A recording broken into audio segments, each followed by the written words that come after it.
Of book bans across the country. One state is taking action to protect its libraries from losing books. Illinois is going to be the first state to outlaw book bans. For more on this, we're joined right now by Lessa Pelayo-Lozada. Lessa is the president of the American Library Association, and she joins us now live. Lessa, thank you so much for being with us today. Thank you so much for having me. It's a pleasure. Lessa, let's go and begin right here with the basics. What kind of books are being banned in recent years, and why is all of this happening? Yeah, so the types of books that are being banned really focus on LGBTQ and brown and Black, Indigenous, people of color stories. And so what we saw in our top 10 list that was just released during National Library Week at the end of April is that these books were being banned and challenged under very vague things such as being sexually explicit or even as explicit as focusing LGBTQ stories. And so we know that what is happening is that the majority of book challenges are being brought about by a vocal minority. And we know that these challenges harm communities because students cannot access critical information to help them understand themselves and the world around them. You know, prior to 2021, the vast majority of challenges to library resources only sought to remove or restrict access to a single book.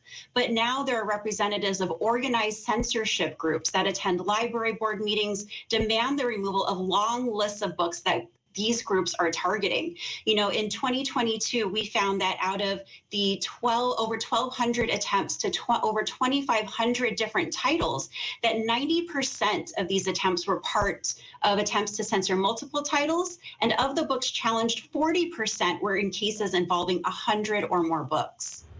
What happens when you start to eliminate certain voices or stories from circulation in a library? I mean, how do book bans of this nature hurt us? What has the impact been, and how do you see it moving forward? What type of impact will this have?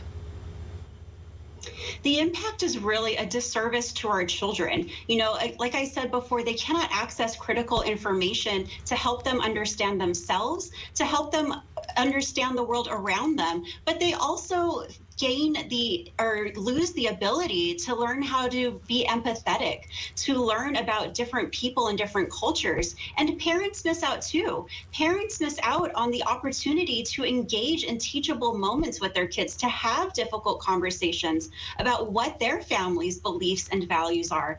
And our communities lose the opportunity to learn and build mutual understanding about all of the wonderful people that make up our groups. So I see us as continuing down this path of doing a disservice, of continually defunding the types of institutions that really are the heart and souls of communities as well as democracies. You know, libraries are more than just access to books. We also have access to veterans, to access resources post-military life. We help individuals start small businesses in addition to story time and all of the wonderful traditional things that we think of that happen in libraries. Absolutely. I mean, my son had a library card as soon as he began walking, so I'm right there with you.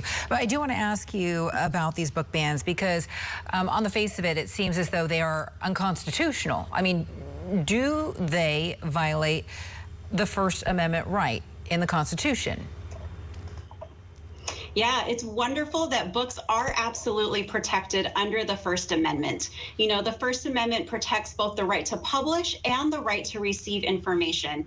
And federal court decisions have held that public library users have a First Amendment right to access public libraries and a right to read the materials in libraries free from government censorship, which of course means that no government agency or body is allowed to censor materials or restrict access just because a government official or agency dislikes or disapproves of the content of the materials or the viewpoint expressed by those materials.